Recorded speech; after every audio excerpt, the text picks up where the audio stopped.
เอาสบายดีพี่น้องเพื่ทุกคนเนาะมื้อนี้ก็เป็นมื้อวันจันทร์มื้อเริ่มเฮ็ดเวียกเฮ็ดงานของแต่ละคนเนาะมื้อนี้ก็บรรยากาศอยู่ห้วยอยู่สวนคือเก่ามาเกลือหมูเกลือเป็ดเลี้ยงไปเลี้ยงมาก็มาเห็นเป็ดกินห้ำหมดเลยพี่น้องโอ้ยห้ำกระเบิดบาดนี่เลยเป็ดตัวนี้ก็40-50ตัวบ่รอดเลยพี่น้องเอ้ยเลี้ยงเป็ดว่าสิเลี้ยงไว้กินเลี้ยงเพื่อพี่พี่น้องมายามกลับมาเบิ่งในกระถางพุยเบิดอะไรหำกูขนาดก็เต็มโพนคุณอะชิรอดอยู่บ่ดิชิเปิดเบงออกชิมีคนซื้ออยู่บ่พี่น้องชิเปิดเบงออกทั้งเป็ดน้อยเป็ดใหญ่นี่ชิขายพอได้ซื้อหำนี่เมื่อยแล้วบ่ไว้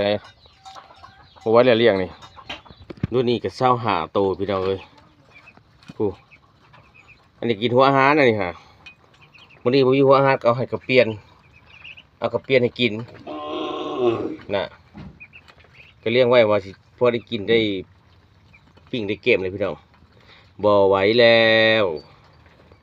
เมื่อทำเกลือแหละพี่น้องเลยเมื่อทั่วอาหารเกลือแหละอันนี้ก็ห้องจนหูก็จะแตก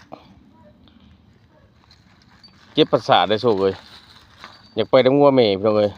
บ่ปล่อยออกแล้วแหละน้ำงัวก็จะเอาพุ่นเลี้ยงงัวทุกอย่างมันเสาะคานมาใกล้กูอยากไปน้ำงัวเมย์บ่ปล่อยมื้อนี้ห้องมื้อนี้ก็เป็นคือฝนสิตกเนาะเป็นคือบ่เอาวะคือฝนสิตกประจักษ์นี่